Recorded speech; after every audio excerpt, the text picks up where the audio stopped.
muted. Hello, everyone, and welcome to the Friends of Eternal Team League Playoffs. We have a very exciting matchup going here, and this is the first head-to-head Team League game that we are going to be broadcasting. I am Sunnyvale. Alongside me today is SRFS. How are you doing, buddy? I'm good. How are you? I am so excited to get this show on the road. We have Team Snowfort, who I guess that's the B team for the Barbarian camp, and a number of very strong players, including Worlds competitor to 2021, the Overmaster, against I think the team, I didn't do an official count, but the team with the most Worlds competitors this year, TIL, sending Phoenix and Carnage. Sorry, is it just Phoenix and Carnage? Okay, well, in Oh any man, case, two I'm of not them. sure. I should have checked that ahead of time, man. And Apple Chips was a Worlds compare last year. So TIL, a kind of a surprise story of this season, getting in the fourth spot. But definitely showing that they can hang with the greatest. Yeah, they've definitely come a long way. They're a relatively new team, right? They started earlier this year, I believe, around the winter season of the Tuesday Night Eternal was when they were forming, or maybe a little before then. Yeah, I'm not an expert on the Hmm. history either, but Sure. let's get. Oh, I am doing all sorts of weird things with my. Oh, what happened? Some bumps in the Uh-oh. road as I am not used to doing this. This is my first time TOing. But hopefully everything will go relatively smoothly. I think we are just about ready for our players to get started here. We're going to have the Overmaster against Apple Chips. The Overmaster for TSF is going to be on Huru Heroes, and Apple Chips is going to be on AP Control. Let's go over the decks really quick. Sounds So, good. so this Hero Heroes deck, we're playing Expedition. The Overmaster is bringing. It's exactly what it says. It is Hero, and it plays a lot of heroes. It uses the draw power of Zoltan Ambassador and Plunk Wumpkin to just get really far ahead on cards. You've got all the best heroes of Expedition, especially Helena. That's been a big one, and Jada is also super hard to remove in this format. You've got some cards like Plunk and Quinn and Hojan and Valise in order to round it out. Gold-plated Revolver, I've heard some people say that this card is OP in Expedition.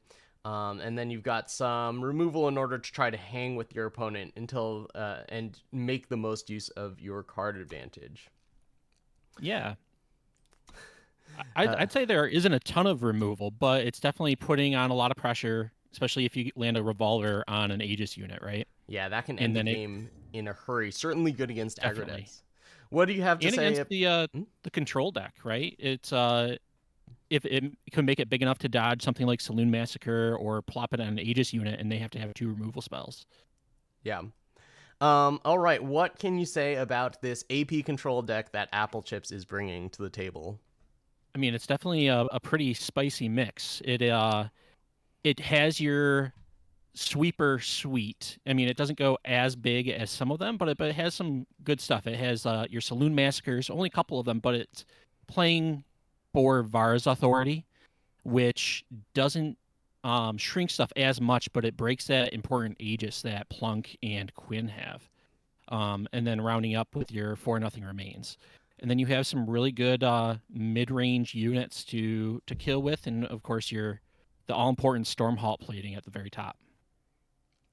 Yeah, I think the big challenge for control decks in this format is to deal with Plunk. It's a 2-drop, it's got Aegis and it draws cards. Hmm. That usually spells disaster for control decks, but Var's Authority makes quick work of it. All right, I think our players are ready. Let's go ahead and get into game. Okay.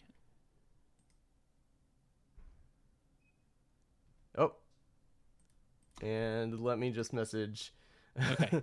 the Overmaster and tell him, hey, can you make sure spectators are on? Might want to do I that might have to for do the same. yeah, Apple Chips also. What happened to my hand cam? That's what I want to know. I set it up and oh, you know what? I just totally screwed up the scene. Okay. Well, the hand cam should be there. Um as soon as we get into game. I don't have any fancy transitions or anything. Oh, that's okay. I'll jump in as soon as the Overmaster turns on spectators as well, and that should turn on your hand cam. All right, we're getting into game. I guess we can't see. Well, I'm in the Overmaster's side. Should be able to get into Apple Chip side, and we're going to go ahead and get started. Sorry, I was trying to load up the Overmaster side for some reason. Already messing up myself. I am good to go.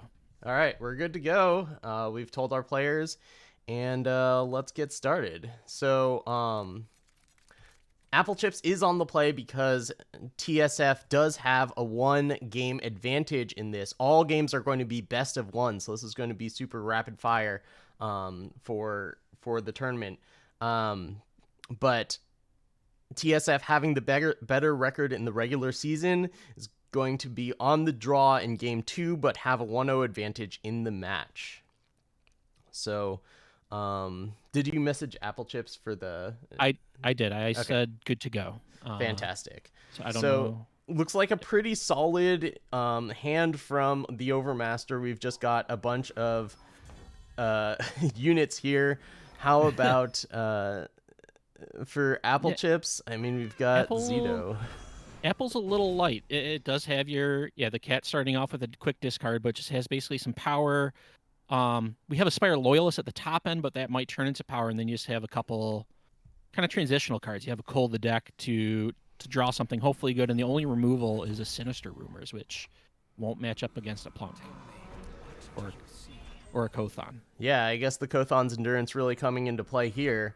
Yeah, it'll be interesting to see if the Overmaster's hand is aggressive enough to not let Apple Chips get into the late game. But on the other hand, like what is this card called? Stormhalt Plating. That's the card you want in this matchup. It absolutely, removal completely blanks it. So, or is blanked by it. Well, something really interesting that Apple Chips just drew that would love if there was a plating, or not. I'm sorry, I was thinking of the other weapon, not a plating. But the Apple Chips did draw Rihanna, which can potentially kill this Kothon in a couple turns and maybe ambush something else. Yeah, it can also kill Jada, right? That's hitting a 4/5 instead of a 2/4. Oh wow, Nothing Remains drawn by Apple Chips. That's huge. The Overmaster doesn't really have any protection against a sweeper like that. Yeah, it looks like Apple Chips is pretty well set up then. The Overmaster's plating is a long ways off. Yeah, I think for the Overmaster, there's no real course of action aside from just jamming everything and attacking. The Overmaster not playing Valise here, which is kind of interesting, and not playing anything. So sniffing out the 4 Nothing Remains in Apple Chip's deck. Right. And you got to be really scared of the sweepers, which unfortunately will set up Apple Chips for a really nice Rihanna ambush. Or Rania, rather. Yeah, I think that the Overmaster is considering this. You saw the start attacking with both, but then decide not to. I think this is a really great place for Apple Chips. I mean, either the Overmaster attacks like this and then commits one more card to Nothing Remains, or just gets to eat one card with the Valkyrie and then kill the other one with the Contract. Exactly. It leaves Apple Chips with a lot of options for how to navigate these next few turns. So Apple Chips accepting the damage. My screen shows a ton of cards. I guess I have, I have the card glitch on here, but that's not the case. I actually, hold on. I need to adjust this so that the people can actually see Apple Chips' life total. Apple Chips is at... maybe there's a better place for me to put this. Apple Chips is at 11. All right. Okay. There we go. Maybe that's a place for the hand cam. This is... I went over some stuff with Telemachus about how to run this type of thing, but some of the details weren't completely hammered out. All right. So we've got our hand cam over here.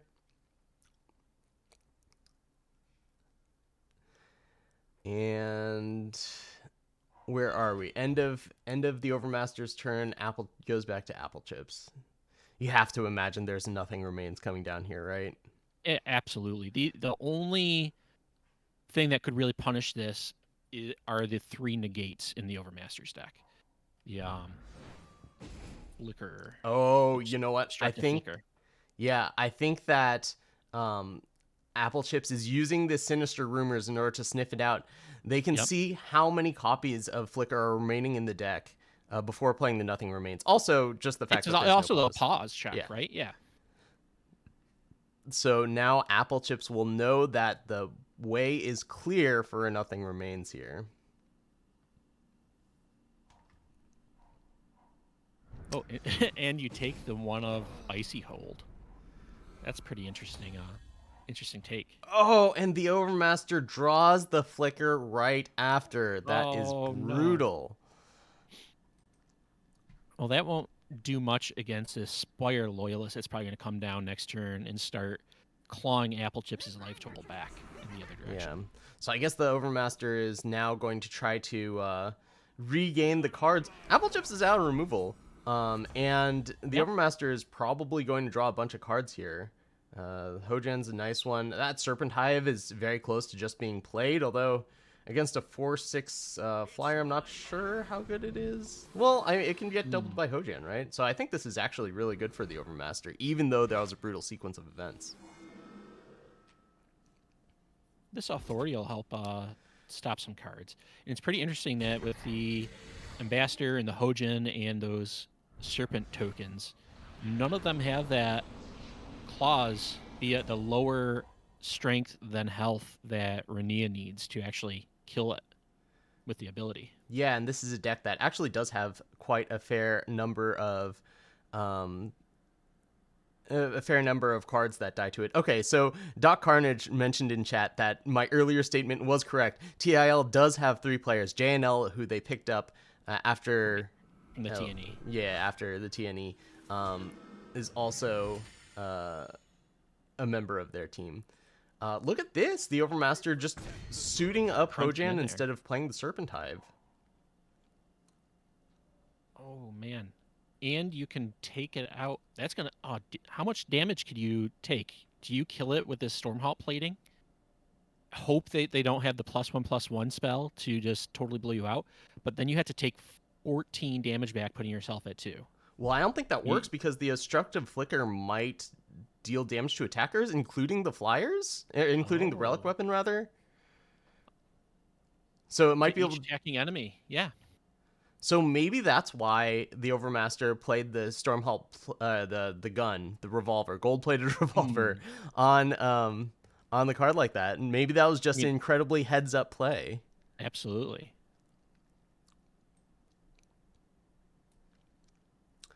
All right, Apple Chips has to carefully consider what's going on here. Have we seen a pause for Obstructive Flicker? I think we probably would have seen one last turn when attacking with the 4/6 flyer, right? Yes. Yeah, that makes sense. I was thinking that they wouldn't have seen it for the negate, but the attacking definitely should have shown something. It could have been the +1/+1, but both of those are pretty bad. And it could have also been a Defiance, which doesn't do anything. Master could have thrown that to stun the flyer and save some life. So that would have probably been played.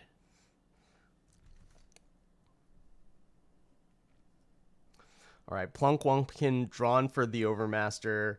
That 6-cost spell is pretty juicy because it's basically a 3/3 and a 6/6 flyer.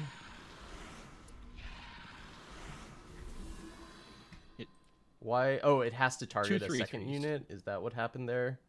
Yeah, I guess so. 2 3/3s. Is the Overmaster thinking about attacking or just passing the turn?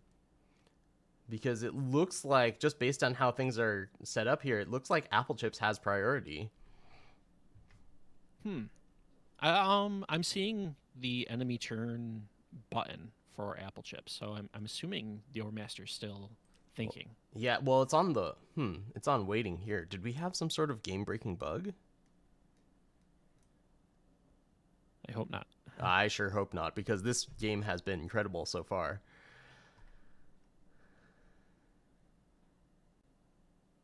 Let me ask the players. Yes.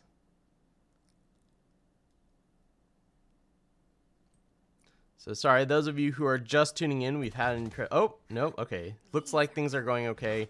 Apple Chips fired off the 5-3 ambush. Oh, here's Zito. This is actually a big one, although I suppose Plunk Wumpkin is not at its greatest at this stage of the game. And the obstructive flicker is like... That's the key, right? Yeah, that's the key. That's the Overmaster hanging on for dear life. Although, you know what? I think that Apple Chips might just be in a fine position now playing the... You just clear the flyers, right? Well, you can't do it this turn because of the contract paid for Zito. Man, there's just so much to consider. Like, if you pay the contract, obviously getting one of the opponent's 2 cards is fantastic. But if you don't pay the contract, then you can play the Stormhalt plating and then take out the 2 flyers, even through the +1/+1. Well, I guess not completely through that, but like... Well, or one or the... Yeah, you could take out both, right? Yeah. With either spell, the +1/+1 or the flicker, if you had the power available. Yeah, I think that Apple Chips is just going to go for another Zito and get that flicker out of the hand. It's not incredible against the Stormhalt plating, but it might have done enough. And that's basically resigning to letting the Overmaster get a 12/12 Serpent because neither Hojan or the Serpent are going to die this turn. This is really interesting how things are going to turn out. Yeah, once it's 12/12, that's too big for this plating to even get a double attack, right? It's just smashing into that. And you can't even chump attack into it and then trade. It's going to be a pretty rough threat to deal with. It's not that Apple Chips doesn't have cards to deal with it. There could definitely be a Nothing Remains, or I believe this Serpent only costs 2, so even a Defiance works.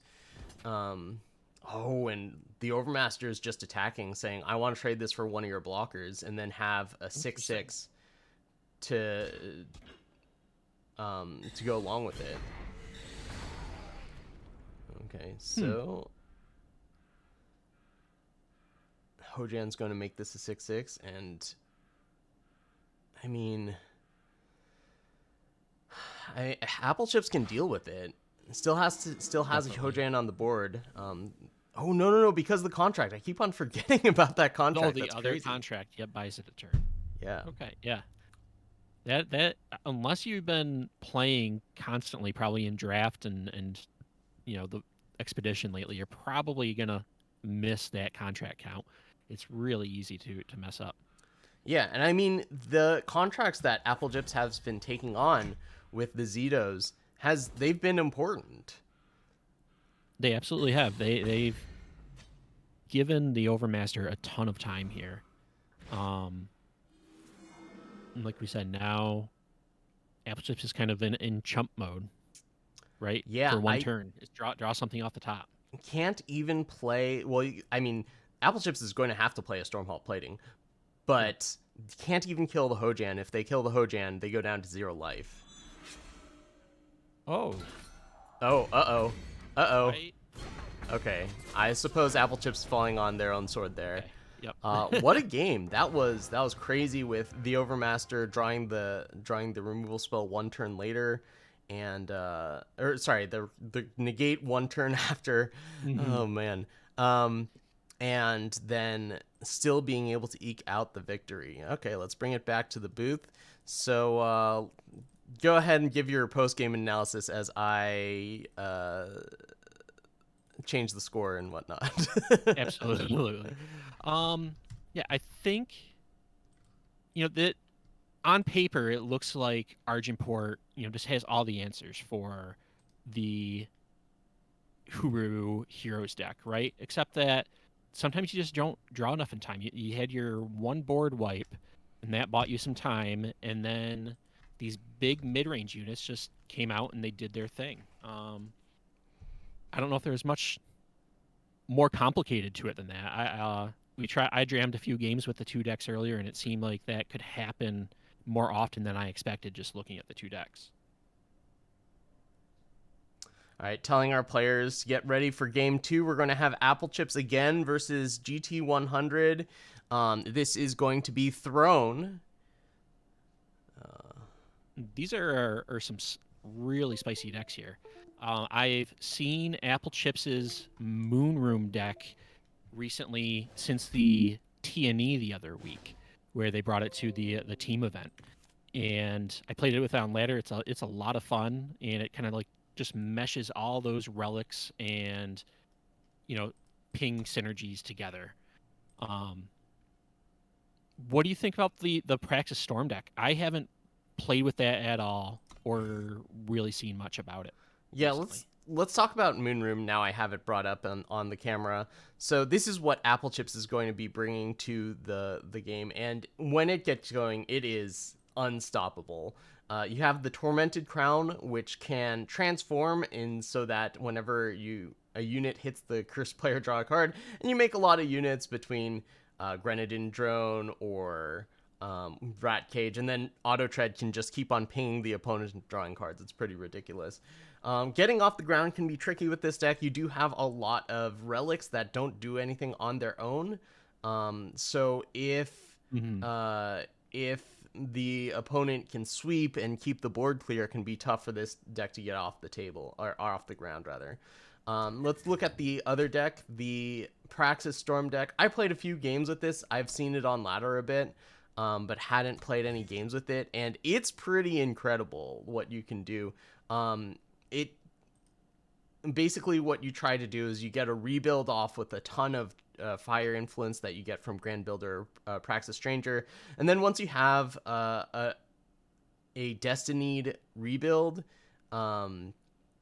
then you can generate a ridiculous amount of power. And then once you have enough power, you go to the market for a Flame Blast, or you just continue to draw cards with Wrath of Kyphis, Nahid's Distillation, Demand Death. And furthermore, those help you draw into your future rebuilds. And then you can get the rebuild back with like Turn Back Time. So this deck's a lot of fun. More than like a ramp deck, this is actually a dedicated combo deck. Yes, it generates a ton of power. It does a lot of stuff on one turn, that's true. On the other hand, this deck might not be very good against a deck that's trying to flood the board early and might be weak to disruption. Yep. So let's see if the players are ready. I haven't seen them ping me yet, so I'm assuming they're still getting ready in game. It is forced play draw, so they have to challenge each other a few times to make sure that they're whoever's on the play lines up correctly. Yeah, so it looks like they're in the middle of that right now. All right, we'll be back in the booth until we get until that happens again. I'll message GT. When play draw is worked out. Now, something interesting I thought with your tournament format was that you allow players to play in 2 different matches, but they have to be different formats. I think originally you had it where each player could only play at max 1. Yeah, right? And player availability was a concern for that. But I don't want, one person just playing all the Throne games and one person playing all the Expedition games. So you need at least 3 players for this team format. And Apple Chips, as we see, is playing twice, and GT100 is... Or not GT100. Who else is playing twice? Mail is playing twice on the other side. Yep. Now, something that they didn't have to play back-to-back, but both players decided to do that. Apple Chips is playing Expedition and then immediately followed by a Throne, and then Mail is doing the same at the very end of the matches. Do you think it would have been better to take a break in between? That way you can, get a little bit of a rest between your games? SRFS, we're ready to go, so let's go in. I kind of worry about Apple Chips' mental state here. Are they going to be able to shrug off the loss and play their best in this game against GT? I think being on the play with Moonroom is going to be very beneficial. Absolutely. So we'll see. I wonder how GT feels about this matchup, whether it is, something that they're comfortable with, or they're just dreading this game and hoping that, basically hoping that Apple Chips gets hit by a meteor in order to win this deck. Well, both these decks are kind of just trying to do their own thing, and they're kind of just, they won't really be interacting with each other very much. It'll just be like two ships passing in the night, right? Whoever can pop off first will really get to go. I think the one thing that Apple Chips does have is a market option to grab a key negate, right? That Apple Chips has? Yes, Apple Chips has a condemn market with slow spell negate and fast spell negate. So is Apple Chips aware that we can start? Let me. Why don't you go ahead and message Apple Chips? I see GT's hand is there's no rebuild, and I think that's one of the key cards in this matchup. Although I've only played like 5 games with this deck, not 50, and to really understand what's a good hand. But GT does have some early units. That's not something that this deck has a ton of, and that might be important in this matchup in order to stay Apple Chips aggression. On the other side of things, we have Apple Chips with a hand. Just molds in the first hand. Yeah, but this hand has a rat cage, and that's got to be pretty good. It also has a throne room. And it has your condemns. That if your worry is you need to find that negate for the key turn, that might be why you mulligan. I liked Apple Chips' original hand. It had 2 power plus a chant. The influence was a little awkward, right? You really wanted to play probably like an auto tread on turn 1, but you could only play your Feln power on turn 1 instead. But you did have your Tormented Crown that you could get going pretty quickly, and just start drawing the million cards, and you'd have your auto tread be able to do its little Gatling effect, right? As soon as that's flipped, you can draw a card and discard it and just spend all your power to deal that much damage. But maybe it's too slow against this combo deck.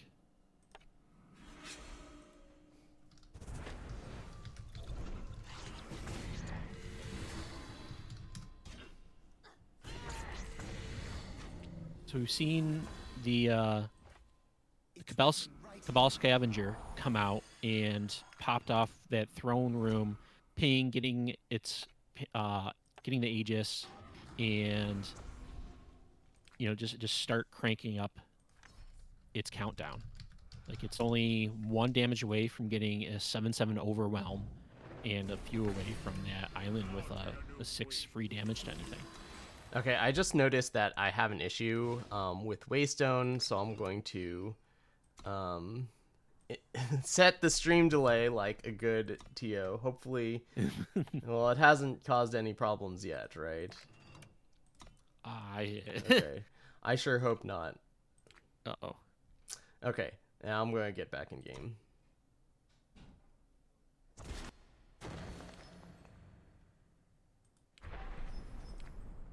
How do things look like from GT side? I can't see the hand, and I believe I'm getting the bug. I'm seeing a million cards over there. But it seems like GT is under a lot of pressure, and Apple Chips has the condemns as backup. So this seems like, to me, the ideal situation. Yeah, it looks like we have a Doraka out already.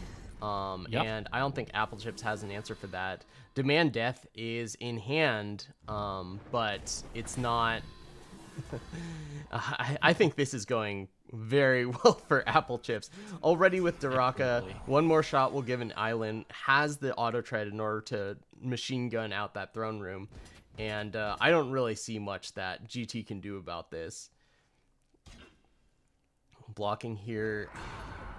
So I think Apple Chips can win next turn. There's Island going to shoot down to 6. Is there anything? If GT draws a rebuild right here, maybe they've got a shot. They've got the end of the barrels, but Apple Chips has the condemn. Apple Chips has a negates in hand. Oh, I think this one's just over. Yep, that's all his power. Just negate that, and that's game. Yeah, I think that's I think that's it. That was pretty much as open and shut as it can get. And unfortunately, we missed some of it because of the issues we were having. But it looks like Apple Chips did exactly what they wanted to do. Got a rat cage, got a throne room, and then had the backup with Condemn. Yeah. Maybe This that's just what that was the plan all along, and GT is like, well, I guess that happens. But maybe I don't know. This definitely a savage beating. Back in the booth, Sunnyvale, SRFS, your commentator duo for today. Let me update these scores. TIL is down 2-1, but battling back in that last one. If you believe in momentum, then then that's on TIL's side here. I'll get the next two players set up, and hopefully we'll get your next match soon. Yeah. So I mean, it's been an incredible roster of players so far. The Overmaster qualifying for Worlds this year, the Apple Chips qualifying for Worlds last year, and GT100 qualifying for Worlds 2 years ago. Next up, we have Killer King and Frafa. I remember Killer King making I think the finals. Definitely beat me in the top 8. That was the air support match where I got destroyed. And Frafa has been I know that they're a player that has been rising quickly in the estimation of their teammates. Let's take a look at their deck lists. So Killer King is going to be on Skycrag aggro, the Expedition version, and Frafa is going to be on Stone Scar aggro. So we have an aggro versus aggro matchup here. Mm-hmm. Expedition. Let's take a look at Killer King's deck list first. Throw it into the deck here. Game view. Oh, there we go. Okay, so yeah, this is pretty much as open and shut as it can be. Right. You've got Battlefront Dasher, you've got Kazuo, Raging Jackal, Plunk. You have some Aegis units and just a lot of units that are really aggressive. They're going to be on the draw, Killer King is, and that's going to prevent Battlefront Dasher from getting in for 6 before the turn 2 of the opponent. But I'm sure that Frafa will be looking forward to doing that. We've got a little bit of removal. Interesting to see Warning Shot. I don't think it's totally crazy. Like, if you just want more one-cost removal spells, and it's good against, it's good against so many of these units. So, seems reasonable to me. And sometimes you just need that inscribe, even in an aggro deck. Like I played in my Monofire Burn deck, I'm playing 4 of the 3/1 Yeti, just for the inscribe effect, just so I can smooth out those draws and have something when I have power and play power when I don't. I think it'll be pretty interesting to see how these two match up. Like the permafrost to me in Skycrag aggro. I haven't played the deck a ton right now in this format, but it seems so risky when you have Helena everywhere, and just stun effects could really get blown out. But it's doing exactly what you want against the Stone Scar deck that doesn't have access to that card.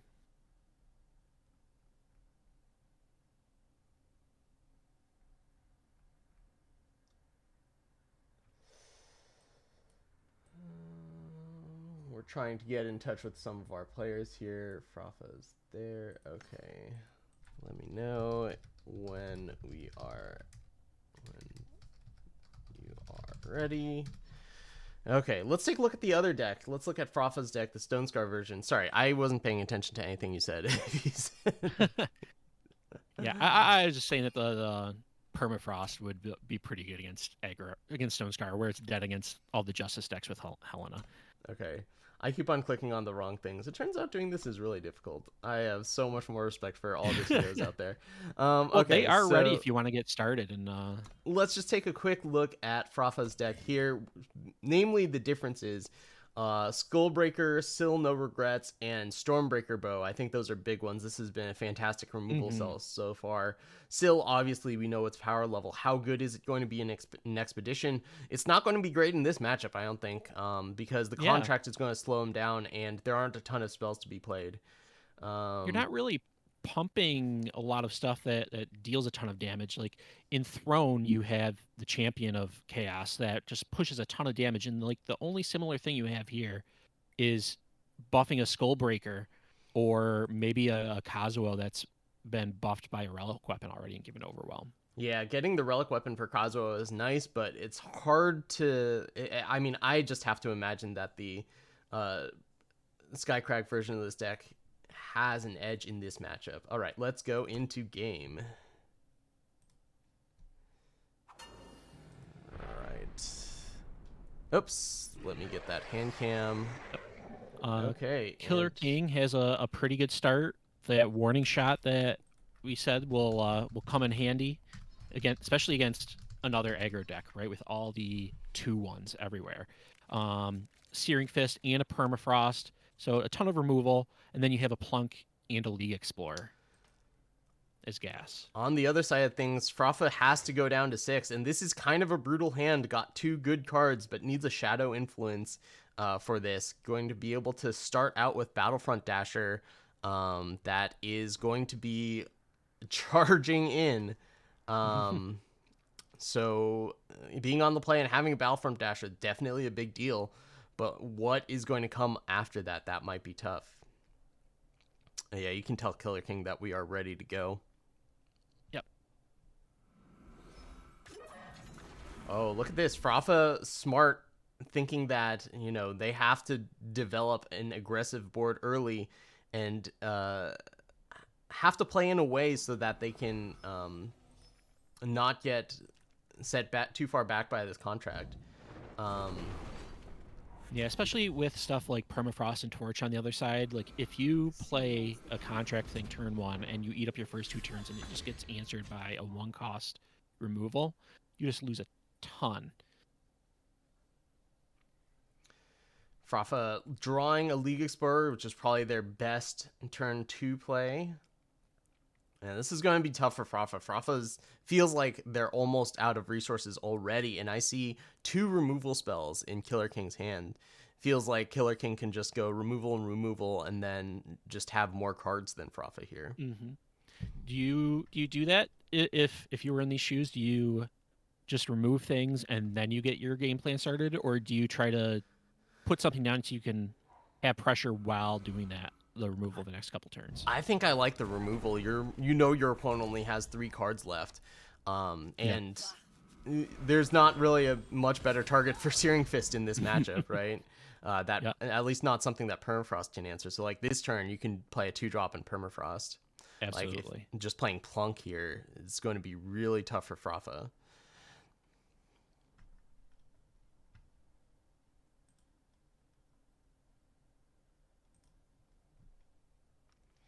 So let's see what Killer King has a a plethora of options here.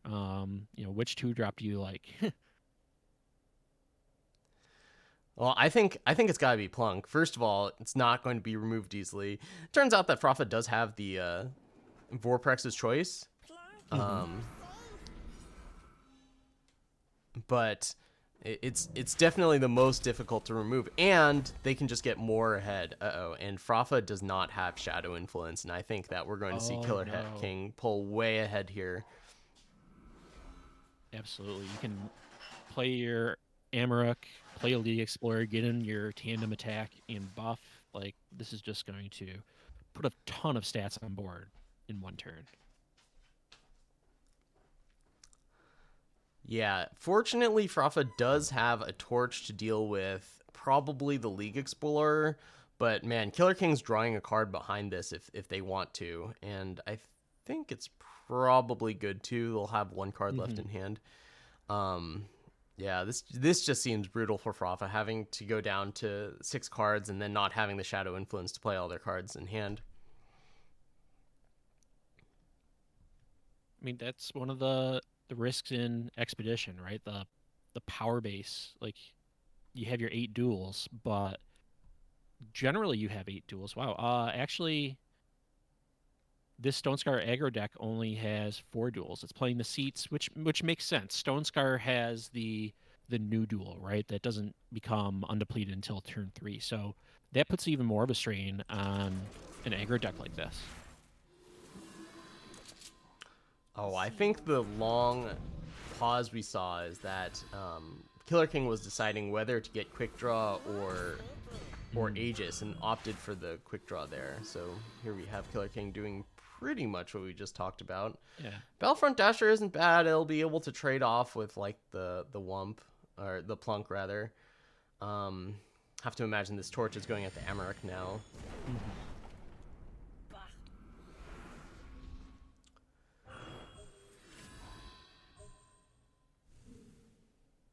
There's another Amarok for Killer King. Let's see. Do you attack with both? You'd be offering. I just get in there. I lose one of my units, and I put, again, 2 units on board in this one turn. Yeah, I think that's the thing to do. I think you just keep on attacking, keep buffing the Amarok, and just, you know, what's the expression? Put Frafa to the screws or the nails or something like that. Yeah, something like that. Because if you're attacking and you're dealing damage to your opponent, then you're getting ahead in a matchup like this. And right now, Killer King has 3 units that Frafa can't answer, and I think that's going to be it. Yeah, and you could block and trade with a unit, but you want to kill both. Like they're both really bad for you. Like you have no good choices really. And this Sanity Scorcher just means that even if Frafa does draw some way to block things next turn, it's just going to get exhausted. All right, that's going to tie it up at 2-2. Very unfortunate game for Frafa, but that's how things go sometimes. I always say that if you want to play a game where that'll never happen, play chess or StarCraft. Let's throw it back to the booth here. There we go. So brutal game by Frafa, and now it's tied at 2-2. We're going to see if Male can take it home. Going to have to battle the TNE champion, JNL next. Male will be on the play, and then Male will face the I forget which event Carnage won, but Carnage won an event is going to Worlds this year also. And that's just a stacked team playing today. Yeah, and Phoenix, who is also qualified for Worlds, is not playing today. So Male will be on the play. Now looking at the deck list, JNL Skycrag aggro deck is almost exactly what he played to win the Summer Invitational of the TNE and get his world spot. Like I think there was a straight swap of Prowling Amarok for Plunk, and then otherwise there was like maybe 2 cards shifted around. Yeah, we're looking at it now. This is the deck that JNL is going to be playing in this game today. It's basically as you know, tale as old as time. Skycrag aggro, Champion of Fury, trying to get that down on turn 2 with both Charge and Overwhelm. Plunk is definitely a nice addition for this. And depending on the matchup, it can be really tricky. Male's playing Silscar, though, and Silscar does have some units that can block, but is it going to be enough? This deck is just so incredibly efficient, and then it can recoup the cards from like Emblem of Shavka or having the invasive species in the market, and now having Plunk. Let's take a quick look at Male's deck. The players have let us know that they're ready to go. Silscar is a deck that won a tournament, I believe. I forgot who won that tournament. But I think it won. I believe it was from around the same time at the end of summer. This deck was getting really popular and won a tournament, and it was close to when JNL won the TNE with the Skycrag deck. What's really interesting to me is that a few players brought this Stonescar deck to that Summer Invitational tournament, and JNL never ran into any of them in his clean sweep of the throne. So it'd be interesting to see them kind of get that interaction with the aggro deck now. Yeah, having Vara is going to be nice. Like having just a big lifesteal unit, and also having Aramot's designs is definitely good in this matchup. Yep. But this deck has, you know, the nerfed Senway Smugglers, the nerfed Tazbu. I wonder if that's going to be able to hold up for a Skycrag deck that got a few new toys. All right, our players are ready. Oh, I hope this was the... Oh, shoot, I wasn't showing it on screen. Wow, I'm bad. Okay, our players are ready. This time, we'll make sure that we go into the game. Let's join the game and let them know that they can start. Yep. Um, Now, something that has in the updates to this Silscar deck since those summer tournaments, I noticed that they cut quite a few removal spells for these new cards. I think they're completely lost their, it was like 3 or 4 Annihilates, and now they're playing like Zyto, Cabal Housecat, and the new Sil in place of that. So it's kind of, you're losing some of that interactivity, but you're maybe getting a little bit of pressure, especially with Sil. Yeah, I'm sure that Mail will love being on the play here. And Sil, while a Mm-hmm. fantastic card, might not be the best thing for this matchup. I'm sure Oh, Mail yeah, is absolutely thrilled to be going first in this matchup. absolutely. So JNL mulliganed into a pretty good looking aggro hand. 1 drop, 2 drop interaction has basically what you need. Only Yeah, 2 power. Mail's hand looks a little rough. They've got an exploit probably to play on this turn. They can't play Sil this turn. Um, but we'll see what this exploit takes. That's not exactly the card that you want That's to not play in this matchup. You right. want to be playing to the board to stall out the early aggression. This isn't exactly the hand you want to see either, right? You can take some good stuff, but I think you hope that the opponent kept a mediocre hand. You could kind of take something that makes them stumble for a couple turns to buy you time. And this just means that you could take the League Explorer and JNL still plays another 2 drop. Yeah, this is not an easy hand to take. I think you have to take some form of interaction, whether that's auto tread or torch, make it difficult to Okay. clear out the Sil as well as the bat in order to get Right. through.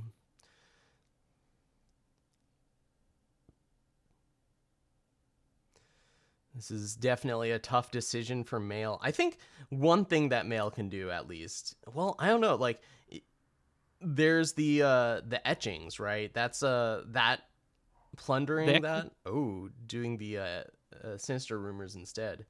So mm, I think Mail's plan is to get some early blockers down. Even if they get removed, it's okay as long as they can go to the market yep. for Airmont's designs. And the hard thing though with those etchings is that you can't do it until you have 4 influence. So you're gonna have, and you have to have a unit out still. Yeah, this was a pretty good draw for Mail having that Champion of Chaos. Mail knows that Absolutely. the way is clear. Not much JNL can do to answer this Champion of Chaos cleanly. Although I think JNL, on the other hand, is pretty happy to just use 2 cards to remove this. Absolutely. Just attack, and if they block, you just eat it with your market spell. Yeah, if you're Mail, do you think you're blocking the 2/1 here in order to pop the Aegis and set up an Airmont's designs? Mm, you need that designs from your market though, right? So if you block and you lose your unit, you're that much further back from being able to grab something. I guess I can't see Mail's hand. Does Mail have another power so you could at least play Sil next turn Yes, and go to Mail the market? does. Mail Okay. well, Mail has a Crest of Chaos, so that'll give the influence. With this Champion of Chaos alive, can play the Shadow Etchings, go to the market, get that Airmont's designs, and sweep up any subsequent plays here from JNL. Yeah, so that seems like in a pretty good position, and yeah, it might have been worth just eating those spells, blocking blocking the Aegis guy, and making him use something. Yeah, that's that's my inclination, but I think this line of play makes pretty good sense also. Yeah, Keeping the Champion of Chaos around after the Aeromots designs is pretty good because Sil won't survive the Aeromots designs. Also, having Sil absolutely. while the Champion of Chaos is a 5/5, I guess that's some synergy there. Hmm.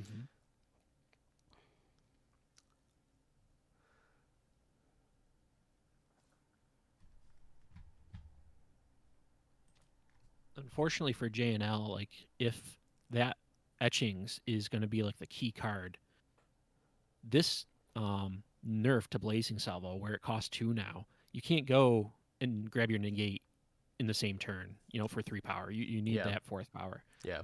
Do you think you can prod JNL and say that they need to make a play? Sure. Oh, beat me to it. Okay. All right. I think that this is exactly what Mail wanted. There are 2 more units there. Male has the etchings, is just going to go to the market and get the Airmont's designs, I have to imagine. JNL will still have those 2 depth charges and the Snowcrust Yeti, but I think that this is something that Male's okay with. Absolutely. And even though you'll lose your own, well, you don't even have to lose your Sill now, right? You just wipe. So you'll have the Sill to follow up. You'll have, if that gets killed, you'll have some lifesteal flyers. So you'll have blockers for days. Right, and I guess we have to talk about which Sill it is, because Male actually has both Right. in their hand right now. So getting rid of the 1/3 Sill, that was kind of an interesting line. I guess I didn't see whether that Male put the power on top or bottom, because that was the scout off the crest. So like the power on top would have guaranteed being able to play both the 2-drop and 3-drop at the same turn. So there goes JNL's board. JNL still has a few cards. It's not over yet, but this is definitely going to be tough. Got the 2 depth charges, so Male's basically at 14 and 12 because of the 2/1's attack. But Auto Tread's not the best thing here. Waystone doesn't really move the needle much. I mean, you can lose your whole hand. You can play your power and salvo away your Auto Tread to go and grab your Seer and kill this champion. That's a lot of cards just thrown at this 5/5, and you won't have any follow up for what Male does next. I mean, that may be necessary just to, I mean, like, what's the alternative here? Yeah, that Right. Auto Tread is going to be good against Syl, but it's not going to do anything against Champion of Chaos. I guess it can get to the point where Male is low enough and start pressuring the life total directly. I guess it can also do a pretty good job of keeping a invasive species on the board, because JNL does have that in the market once their hand is gone. I think that's one problem with the Blazing Salvo play, is that there's not enough power in order to make that attack, and then also playing the invasive species the turn after. Yeah. Or Like you sorry, said, you after just be the attack. priced into to doing this and hope that there's no follow up for next turn. Interesting thing with the invasive species is that Syl could just eat that and then shrink it with the decay to make that not a long term problem.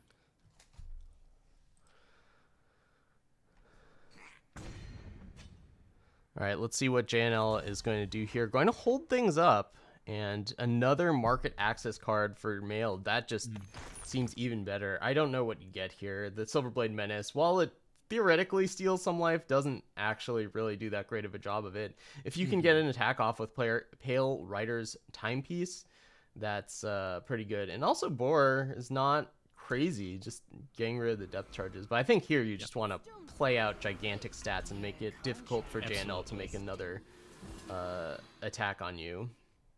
Yeah. Now you could still do that same play and get rid of this 5 attack champion, except now there's a Syl, and they'll get a free unit off of it because you waited. Yeah, I mean, going to have to take out that Syl. I just don't think JNL has enough cards. Like, you auto tread, draw a card, discard that card in order to kill Syl, and then you don't have a card to trade with the Blazing Salvo.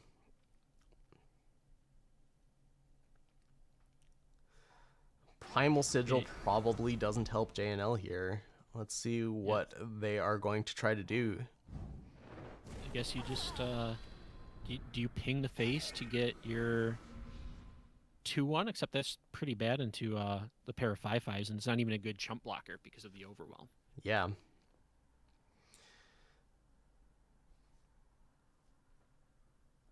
I mean, man, those depth charges don't even help either, because you can't play the invasive species after the depth charge. All right, ball is in Male's court here. If we had an advantage advantage bar, excuse me, it would be firmly pointed toward Male. Male can even get Cruel, although that would be extremely gutsy to get back Syl. But we've got Smuggler power in Male's hand. They just have to decide how they want to do this turn. They also have fantastic attacks. It's just a matter of how to make the game as safe as possible, I think. Fresh from the battlefield. All right, so playing the smuggler, of course. Ditching the power. See what they get. I think it's reasonable to just go for like Sill and try to end the game on the next turn or something like that. Oh, looks like we have a Silverblade Menace here. How many spells are in the Void? We have one spell in JNL's Void. All right, fair enough. Interesting that Mail is leaving back the 1/1 flyer, although I suppose Mail's just trying to get the game over as fast as possible, and that's almost assuredly what's going to happen here. Yeah, these champions are going to close out the game on their own quick enough that you're probably not too worried about keeping back that flyer just to chump if need be. Yeah.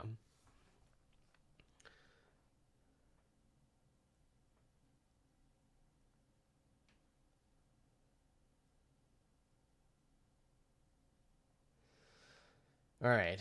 JNL only has one. Well, actually, the auto tread gives a lot of other courses of action. Now that I think about it, but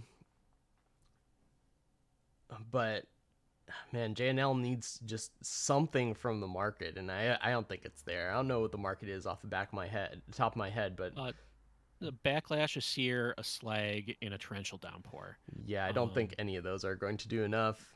No.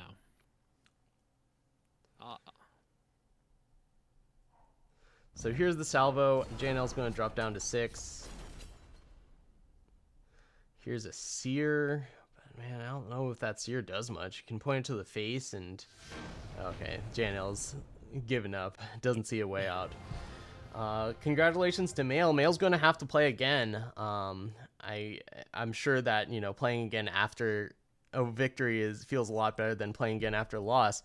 Like how Apple Chips had to do it, but Mail taking down JNL. This is this is game, what is it called? Match point for TSF. So if Mail can beat Carnage, that's going to be it. And the TSF is going to go into the semifinals to face TRS, who's waiting there next week. By the way, if you want to catch more FETL action, the semifinals are next week. Same place, same time. And we're going to have TRS against the winner of these matches. The finals are going to be a little later in January 9th, I believe. It's going to be a Sunday. Yes, January 9th. It's going to be the same deal as we have now. And the Barbarian camp is going to be waiting for them. Yeah, it'll be a little bit of a wait. I think we had a 3-week plan, and then this surprise tournament really threw things for a loop. Yeah, surprise tournaments. That's going to be the downfall of me trying to be a TO, I think. All right, so let's go to Decklist, and this time let's actually show the decks, shall we? Okay. Okay, so here we are. This is the AP control deck that we saw earlier from Apple Chips, except this time it's going to be played by Carnage. Exactly. I sure hope that this is the right deck list because they actually only submitted the AP control deck once. So hopefully they're both playing the same ones, and I'm not just caught unawares here. It lost, although it was an insane game between Apple Chips and the Overmaster in game 1. I mean, it was a very different matchup too, though. So yes, that is true. Yep. So we've talked about this one already. Let's take a look at what Mail will be playing the Stone Scar control deck. Oh boy, I hope you're ready to grind, everyone. Stone Scar control. So one thing I have to say about this matchup is that Face Aegis is really good against this Stone Scar control deck. Lots of things that target the opposing player. Eavesdrop, Wrong Turn, and Vorprex's Choice. And being a Justice Shadow deck, Carnage is not going to have Face Aegis. Yeah, so these Eavesdrops, I think, are going to be fantastic. The top end, on the other hand, I think the top end is actually better for Carnage. It's just a matter of can Mail get enough of an advantage early on, or in the mid game, I should say, in order to in order to swing the tide. This wrong turn, I think this is going to be a huge one in this matchup because Absolutely. the AP controlled. Well, I guess they actually have Zetos, so maybe not. If those can get swept up, and Male can land some big wrong turns, I think that Male will have a really good shot in this matchup. Well, like the big top end for the Argenport deck is that relic weapon, and this Shadow or Stone Scar deck has multiple ways to interact with that. It has the Inciter, which can kill an attachment on an enemy. It has the Four of Wrong Turn, so if the opponent doesn't have a unit, if then that can actually make you sacrifice your relic weapon. All right, looks like the players are ready, so let's go ahead and get into game and tell them to get started. Carnage has a lot of pressure here. Gonna have to make sure that they can win the game and send it to the ace match. Carnage is on the play for this one. I have no idea if that matters at all in this matchup. Are you spectating Carnage or Male? Male. Okay. Yes. Let's get that deck. Let's get that hand cam in there. There we go. Yep. Okay. Looks like Carnage is going to lead with a Zito. How do you feel about the house cat that sees play everywhere nowadays? I think it sees play more than it should, but I do think it's quite good, especially if you're playing a deck like Carnage that can get it with the Crown Watch Press Gang and then have Sinister Rumors to also draw it back if you need a Destiny unit. Male discards the Saloon Massacre in the control matchup. Makes sense, yeah. And fires right back, and there's Avara's Authority that's been discarded, and Male draws Avara's Authority. So players quickly finding cards that they do not want in this matchup. And now people's hand sizes are smaller. Yep. All right, here we go. Zito's trading. Revenge first and keep that the train growing. Yeah, feels like whoever revenges first is going to have a pretty big advantage. Just making your opponent have a difficult decision earlier on. All right, Carnage doesn't really have a whole lot going on. They have a Slay, Sinister Rumors maybe for later on. Ooh, this is pretty nice. Slaying the Awakened Arsonist at end of turn. Male's going to be able to draw a card, but is then going to have to discard it immediately unless it's Zito. Yep. And that Oni Insider with the Warhelm might have been pretty good. All right, so we got Power Go.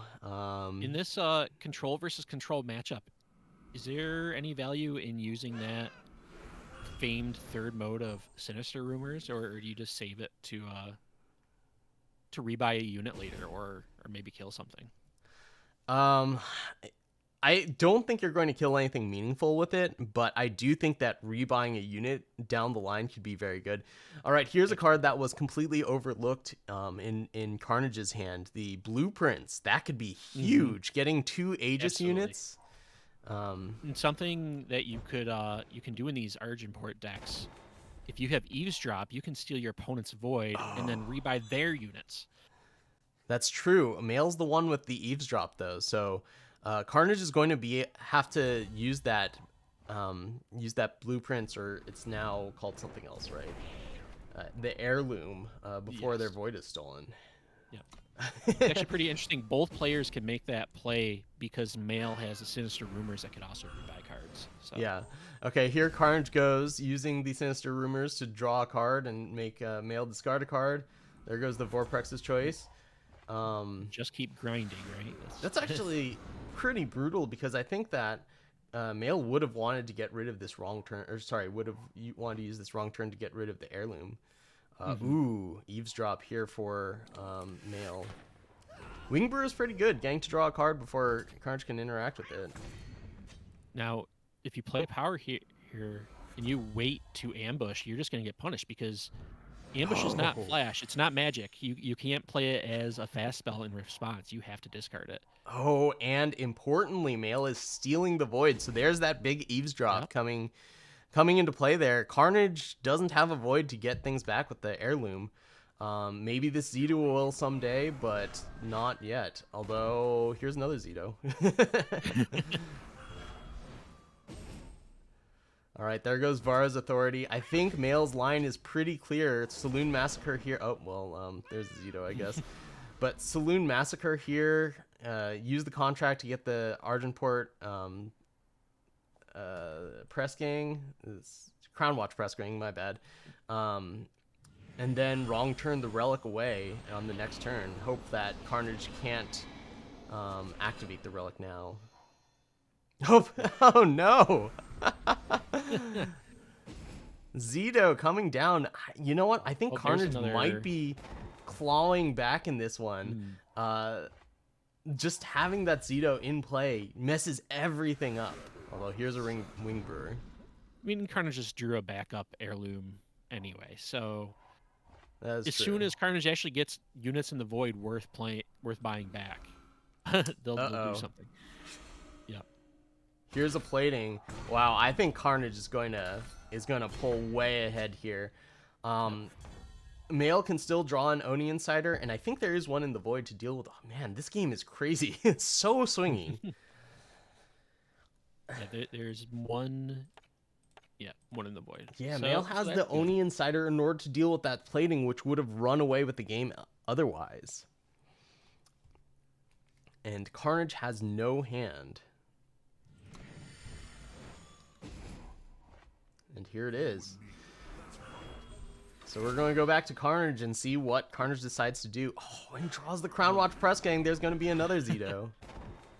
It almost looked like you're gonna sit there staring at each other, but these revenge units are really generating a lot of advantage. Yeah, this is, man, this is just too. It seems like it's just too much for Male to fight through. Yeah, early in the format, I was messing around with just like the kind of all removal version of this Argenport deck, right? You didn't even have the units in it. It's just like, I'm just going to just kill everything and eventually play a plating and win.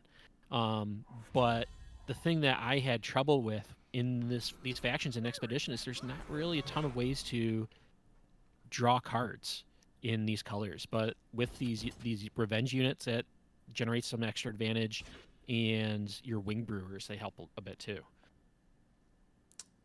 Yeah, and here we are going to see, these heirlooms come into play big time here.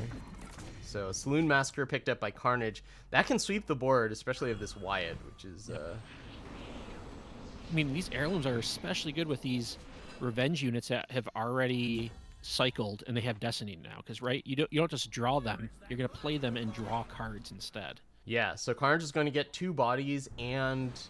Well, I guess the third with the last Zito.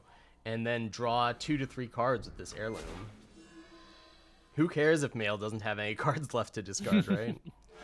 Oh, and I suppose they get Endurance too, which is something I had overlooked. Man, it's going to be really tough for Male to break through these heirlooms. Do you even bother blocking this Trash Man here? I guess you don't want Male to cycle cards.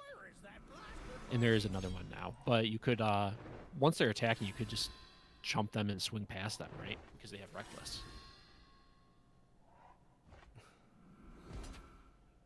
Pay 3 to draw a card at the end of the turn, discard it. Yeah, so Male drew 2 cards there. I guess using the Rune of Flame just wasn't going to do much. In any case, Carnage does not block, choosing to try to end the game here. And I think that's going to be pretty effective. It's going to be tough for, like, Male's not going to have any blockers. Yep. And Carnage just drew a Spire Loyalist, so... Even if you don't block here or something, eventually that Spire Loyalist can sit there and eat those Trashmen that are forced to swing in. Between that and the life gain that was just given to this Crown Watch Paladin, like, you're just pulling so far ahead. Yeah. I mean, Male can trade off units here. Carnage is offering the trade.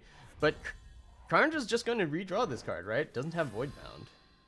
It's just another Destiny card. Mm-hmm.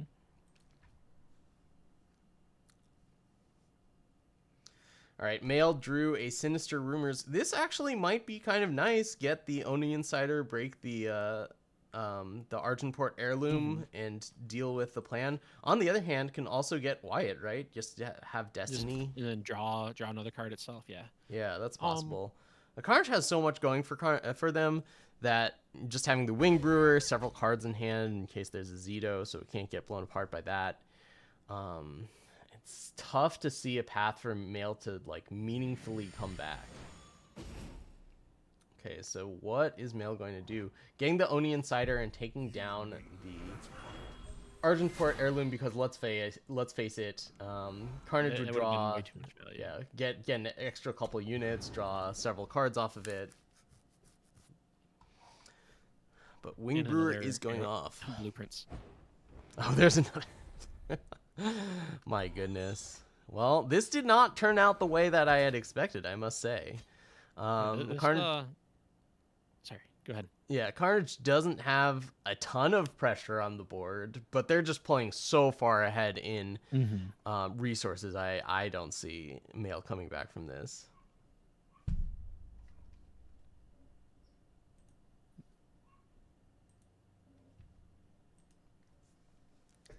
Yeah, even if you draw like your big top end, you get like a Zoe, which Carnage can't really interact with too well. But although it could block with the Spire Loyalist, Mail didn't know about that.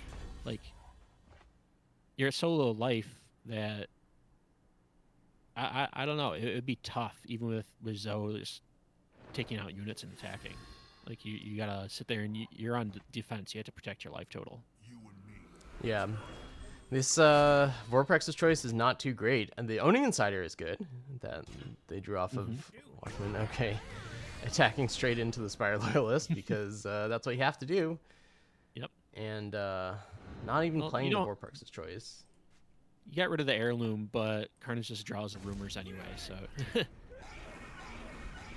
Yeah. Oh, there's a Stormhalt Plating. Is that lethal? That should be lethal. Yeah. Mail doesn't have any way to stop this. So this is going to be tied up at 3-3 between TIL and TSF.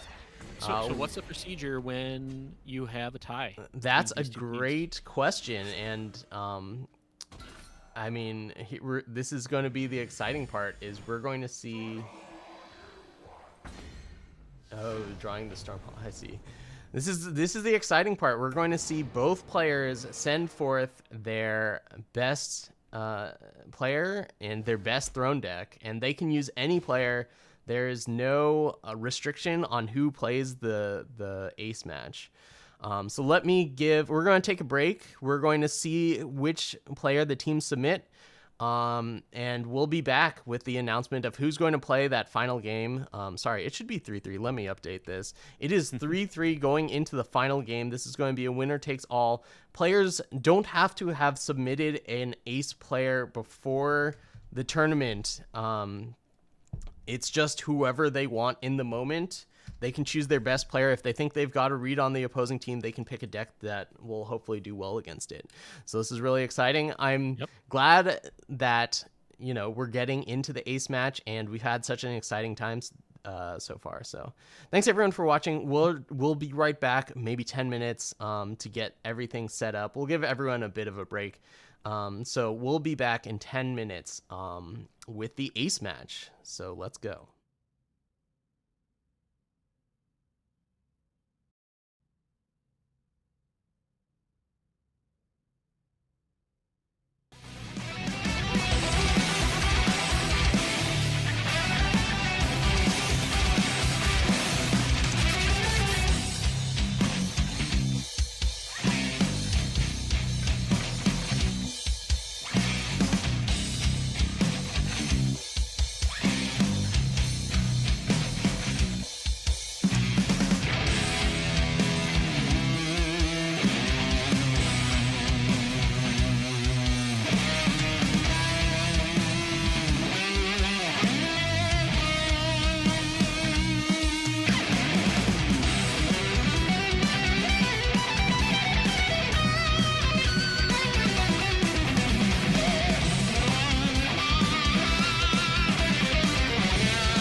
All right, we are back. SRFS, are you here?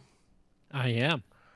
Okay, our final game of the day, the ace match to determine who will win between Team Invoke Lethal and the Snow Fort, will be Apple Chips on Moon Room against Frafa on Sky Crag Aggro. So that is the matchup we have today.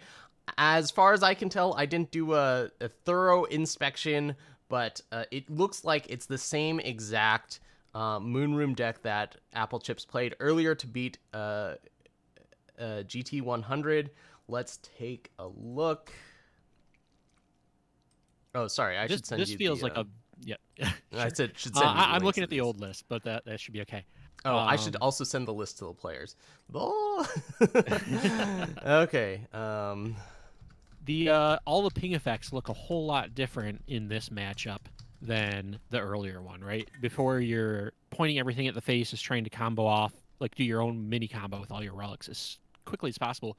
But here, against an aggro deck with all these X1s, assuming that's what the version of Skycrag aggro they're playing. I don't have that list, but that's a whole lot of extra removal that you have. to buy time. Yeah, so I posted the lists in the Discord channel FETL Playoffs. So if you want to take a look at what they are. Awesome. Thank you. Yeah, Auto Tread is going to be huge in this matchup. Lots of 1 health units on either side of the board. Yep, both players playing Auto Tread, so it's just gonna kind of ping back and forth. Right? Yeah, I remember when I first saw Auto Tread, I thought it was a rare for sure, but apparently not. On the other side of things, dealt with it. Huh? Oh, then we dealt with it as uncommon in Draft forever. So this Skycrack aggro deck is not a deck that the TSF had brought to one of the earlier games. So maybe they've got some tech. Maybe they predicted the Moon Room. We will see. There is a slag in the market to kill a relic, and that can be a big deal if Moon Room is relying too heavily on a single relic. But man, I feel like that this is just going to come down to the battle of the auto treads. I mean, it's really similar to the deck that JNL was running for the other team earlier. It does have Battlefront Dashers over Grenadin drones.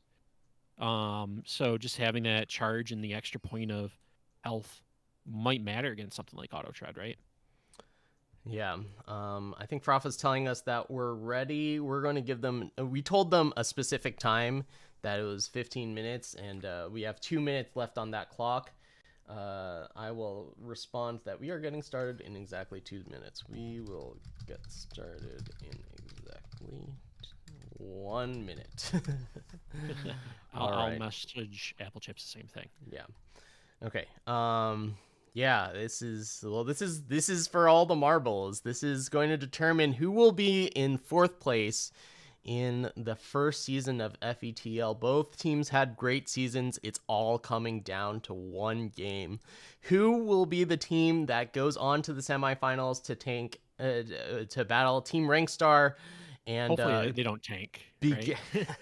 be guaranteed at least $100 in prize money, possibly earning a chance to go to the finals. And we will see, and we will see very soon. Yeah, it all comes down to this. Yeah. Let's go ahead and get into the game.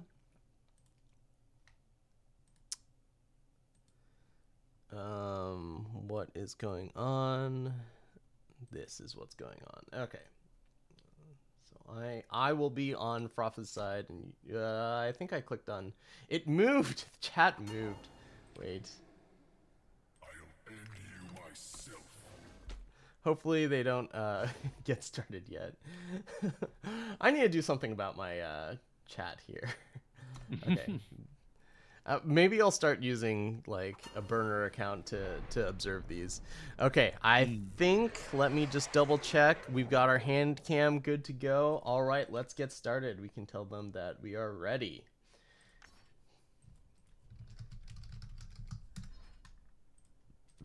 Ace match, the Snowfort versus TIL. Frafa on the play. We neglected to mention that, but that is a big deal considering what happened in Game 6. This hand from Frafa is not the best. It does have a curve. It does have plunk. That's a really good card against a deck that plays only X1s. Apple Chips having a number of issues. Had to get rid of the first hand. Didn't really have a whole lot of interaction. This second hand doesn't look very much better. It only has 2 influence.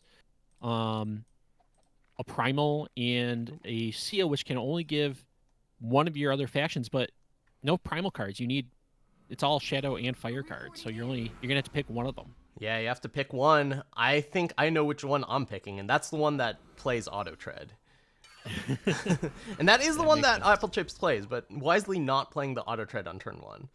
All right, so Apple Chips starting off with the Grenadin Drone. Frafa with the only 1 drop that they have, the Oni Patrol. Obviously not wanting to play that on turn 1, but, doesn't have much of an option here.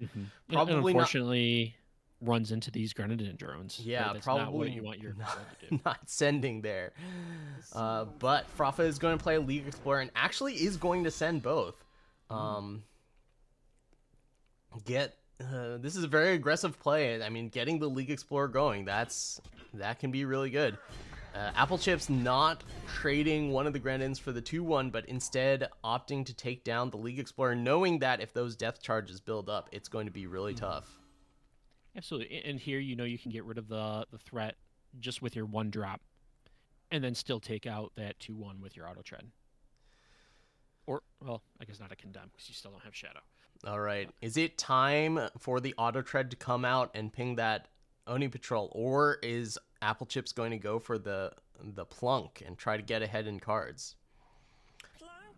Goes for the plunk. Yeah.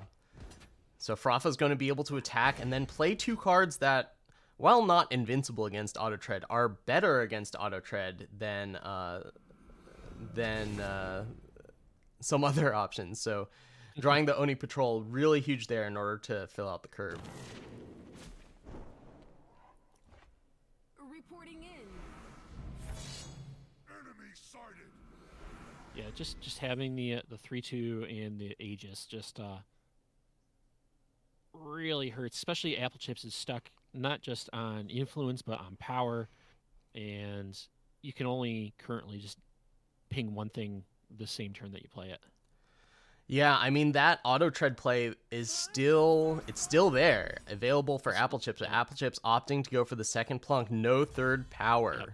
Yeah, that makes a lot of sense. Rather than trading these cards in hands, and pretty inefficiently with the auto tread, you can just threaten to block, and just trade off 1 for 1. All right, Frafa's going to send here. Apple Chips is going to just trade off, trying to stay alive for auto tread to take over the game. And you know what? If that auto tread can come down, it definitely looks like it can take over the game from here. All of Apple Chips units have 1 health basically, and there's a second auto tread, backup auto tread. Absolutely. Get rid of this the moon. It's obviously a nice combo with auto tread, but you're so far away from playing it. You need 2 power and 2 shadow. And you don't really need the deadly as much against these aggro decks. Yeah, you certainly don't want to be taking an extra point of damage every turn, right? That too. Okay, some options here for Frafa. Going to go ahead and decimate their power in order to get a 2-1. Offer the trade. I can't imagine Apple Chips is making that trade, not in a million years. Playing the 2-1. Now is Frafa going to permafrost the auto tread? It doesn't really completely answer it. I mean, but you can wait till next turn and let Apple Chips maybe commit a couple more pings on this auto tread, hoping to grow it so that it can block these 2-1s, and then you permafrost it so that way it can't even do that. That's certainly possible. But on the other hand, Frafa needs to make sure that they can empty their hand for this Houndmaster down the line. I mean, the hard thing is with auto tread on board that you can't get rid of, you only have 1 turn with that Houndmaster, right? Yeah, that's true. You have to make it count. You really have to make it count. Got to make that Hound. There's another power for Apple Chips that's going to let them play more of their cards, but do those cards even matter? Or are we just all in on the auto tread? Do we just shoot another thing down and make a bigger unit that can't actually be killed? Apple Chips is at 17 health. That's a pretty high life total. I mean, the hard thing is that it is permafrost, so even if you make it big and unkillable, you're still eating some damage, right? But unfortunately, the other option is playing maybe the other auto tread, but then you don't have the power because his film painting will be depleted. You can't double ping anymore. So I don't know. Do you grow the auto tread that won't be able to interact long term, or do you take that risk with to grow your new one? Yeah, that's a really good point. Looks like Kindling Carver is coming down here. So we're going to go ahead and sacrifice that auto tread and cash it in for a card. Interesting. Tormented Crown. That might do something in a bit, but this is going to come at a pretty big cost. Frafa. Oh, no, Frafa can still get the Hound. Frafa still can get the Hound and attack for 8. So that gave Frafa a really big window here. We said that Houndmaster needed to count, and it counts. Yeah. Apple Chips now down to 10, essentially an 8, because remember, there's a depth charge from what feels like forever ago in play. Apple Chips does have auto tread and 2 pings available, and that would grow the auto tread outside the range of the 2-1 attackers. And something else you could do is hold up your condemn to go get your flicker and deal 1 to all the attackers. So that should take out the new hound that gets made. Probably pop Aegis on whatever elemental attacks. Would you do that instead of playing the auto tread? That seems like a pretty good option here. That looks like what Apple Chips is going to do. It has to be really suspicious coming from on Frafa's side. Your opponent has been stuck on power all game. They're holding up 3 power, and you don't know what they're doing. Another question is, does it actually get any better? And I don't know that the answer is yes. And you know what? I think that Frafa sniffs this out, attacking with the non-Aegis units. Yes, this is going to be cleaned up by Flicker, like this in the Flicker, right? But at least they still have an Aegis unit. They still have a 1/1. Yeah. I mean, this will take out a lot of the wind out of Frafa's sails, though. It will, but there's also a Plunk that has Aegis. Yep. Apple Chips only has 3 cards left in hand. Auto Trade is one of them, so they get 2 pings.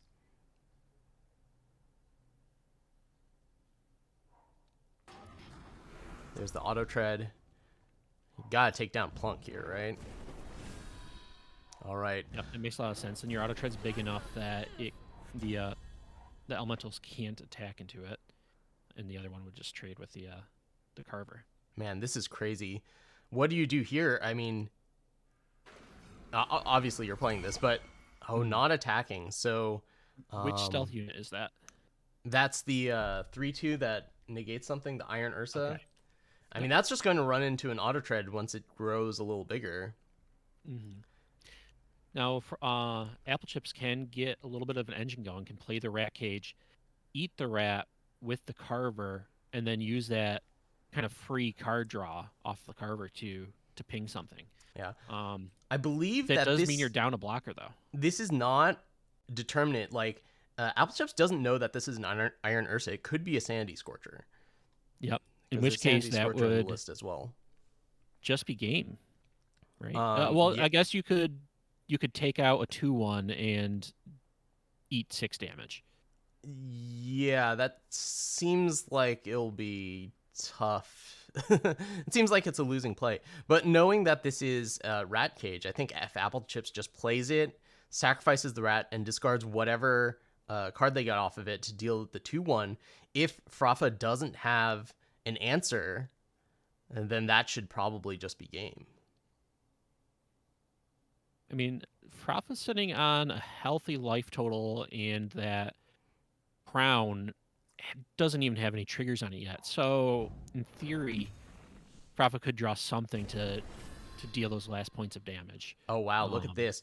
Apple Chips is playing around the possibility of that Sanity Scorcher by discarding the card and preventing it from getting the ultimate, but it's an Iron Ursa. I mean, it still grew... Ooh. You're willing to attack with your Carver. I mean, but it's trading for... It's saying that willing to trade with the 2/1, right? Sure. But then you don't have it as a blocker on defense, and I don't think you care about dealing that 1 point of damage right now. Like, if Frafa could just take it, right? Yeah, I mean, it starts... a blocker for free. It starts charging up the crown, but the crown's so far away. Yeah, I agree with you. Oh, the invasive species. Okay, that makes a lot more sense. This is why I edit podcasts and TO rather than playing. Yeah, this is why I TO that rather than play. Same deal. Okay, so... oh, no. Frafa has to play the Grand in order to get the Reckless, the invasive species out of the market. I have to imagine that's a gigantic blunder.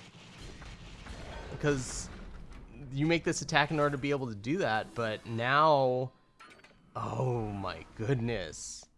I'm not 100% sure it matters. I think Apple Chips might just have this locked up with the auto tread, but you know, the difference of a 2-1 versus not having a 2-1, I think is absolutely huge here. Do you just attack with your auto tread to try to replay your species, and you could eat it with a carver, draw a card, ping something? Yeah. Or even just hold it back as a blocker. There's a torch. Frafa's window is closing very quickly. But, not playing the torch? Wondering where to fire it? If Frafa draws another torch, that's just game. It doesn't matter. Yep. Well, that's what we were saying, right? Like, Frafa is not out of the woods yet. You just need a little bit of reach to close things up. Okay, here's a big attack. I wonder if Apple Chips has any idea that they need to... That they're one draw away from losing this.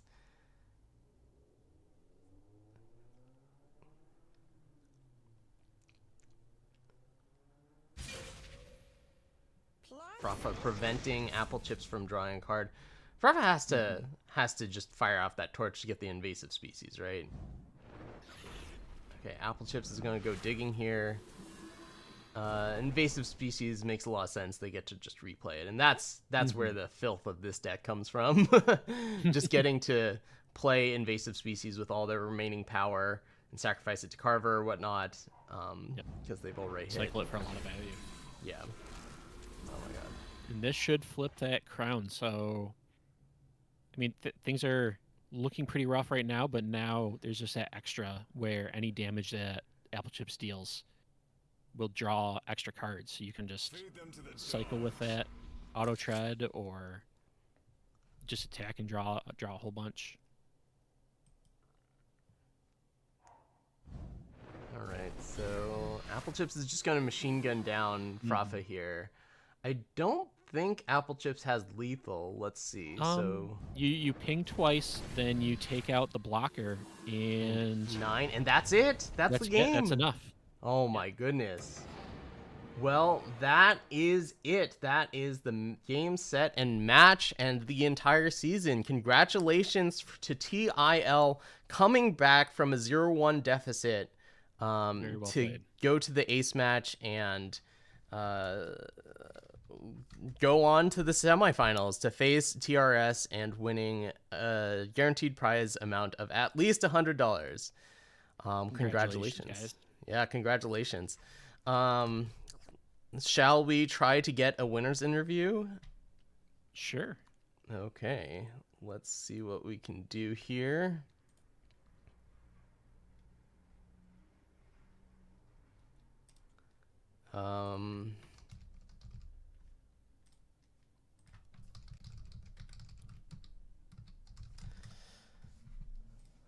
Wow, what a match. There were several games that were just incredible. That first one between Apple Chips and the Overmaster, where Apple Chips eventually lost despite having a sweeper that just cleaned up 3 units. And also the control mirror, that was pretty crazy, and the that game that we just watched there.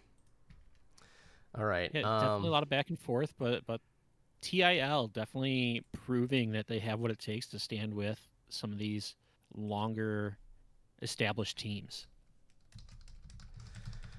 I got word from Apple Chips. Sounds like I think we are friends. So let me see if I can add Apple Chips to this call. Oh, you need to friend me on Discord, but we can get all 3 of us here. Oh, I forgot. I didn't do the greater than signs.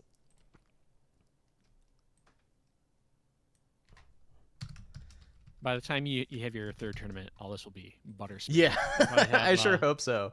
Okay, so let's see there. Apple Chips, create group DM. All right, I think that is calling Apple Chips. I hope this works. Apple Chips, can you hear us?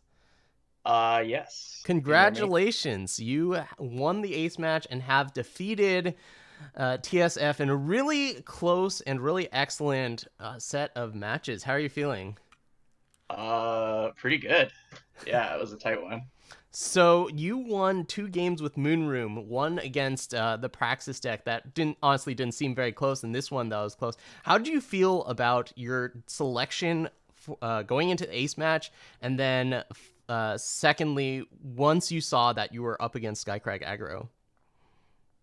Um, so I think this deck is I think it's just the best deck in Throne right now. I think it's so efficient and so powerful and has so many different things that it can do that um it wasn't really it wasn't really that much of a decision for me.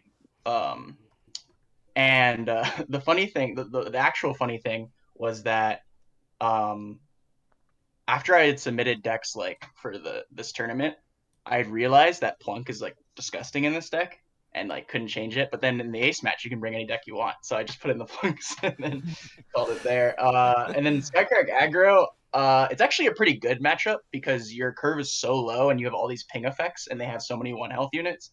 It's like a naturally favored matchup, I'd say, especially when you know you're going into like you can mulligan for it as well. Um, so I think it's like highly favored. How did you And feel with that start though, with stuck on power and only 2 of your influence? yeah, um, yeah, that is kind of part of the strength I think this deck has in that matchup is I could keep that hand because Mm, Greninja and Auto Tread, like I had Greninja and Auto Tread in my opening hand, and the power to play them. So definitely. those cards are just so powerful and they buy you so much time that you can actually afford to keep hands like that and eventually get there. I think his hand was like a little slow. Like I don't think their hand was like optimal. Um, so it could have gone either way, but it was definitely you definitely get to keep hands like that over six card hands, Mhm. which is very powerful. Yeah, we were Um, wondering if there were any changes between the deck that you submitted earlier and this one. So it's pretty cool that you found something that helped out. Although in that matchup, who knows how much it actually mattered. All right. yeah, yeah. So it's been a long season, but it's going to be a little longer.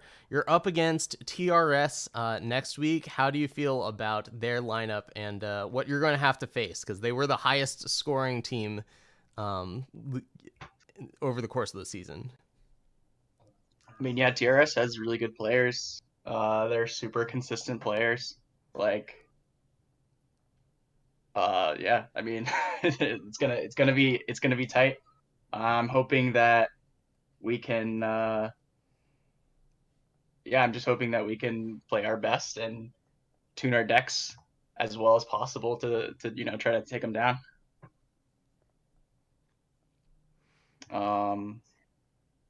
To answer, right? Yeah. Do you have anything else you want to ask SRFS? I'm pretty well set. Thank you, you guys. You put on a great show. It I have was I have one more a lot question. of fun. Sorry, Okay, yeah, before go ahead, before we shoot. send you off, talk to us about TIL. TIL is a relative newcomer. Hmm. TBC and TRS, I think, were known quantities coming into this season. How did the team form, and when did you know that you were going to be, in the playoffs for the inaugural team league? Um, so the team got started by Carnage and Johnny Newfie, and I actually they made a post about it about them making a team in the Direwolf Discord.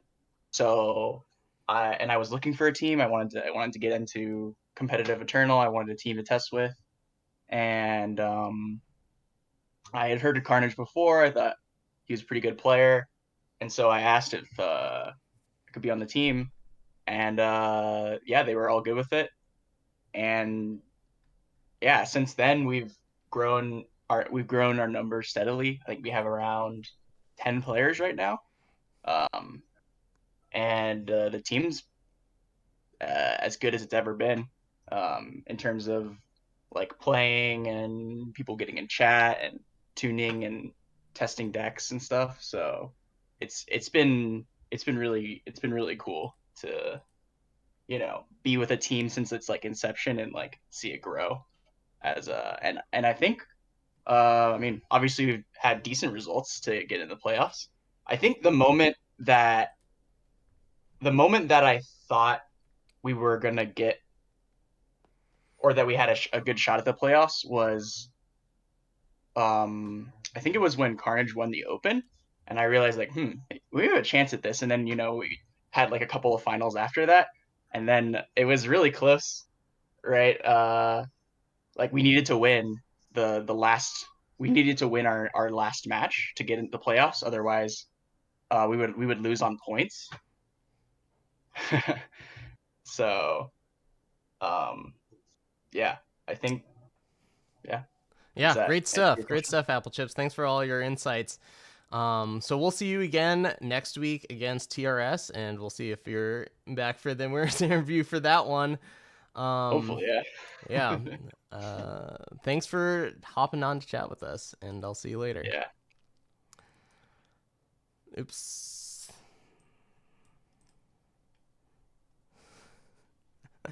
Oops, I think I lost my call with SRFS. Okay, so SRFS, are you back? I am. Yeah, sorry, I didn't know how to end that. All right, so that will be it for this weekend. Thank you everyone who participated and came out and watched. I had a great time. There were great games, and I'm really looking forward to next week's battle of TRS against TIL. Yep, definitely a lot of excitement building. It should be pretty great. Like, this is a pretty interesting format, and you get to showcase a lot of these really great players. So thank you for putting this on. Yeah, of course. TIL with 3 players that are going to Worlds this year, including and plus Apple Chips, who went last year, and of course TRS with the Boxer and Lights Out Ice should be a really good match. Thanks everyone for watching. We hope to catch you again next week, and yeah, See you in the friend zone. yeah, we'll see you in the friend zone. Until then, that's a phrase you're all too familiar with, right? All right, thanks Yep. everyone for watching. We'll see you next week in the friend zone. Bye.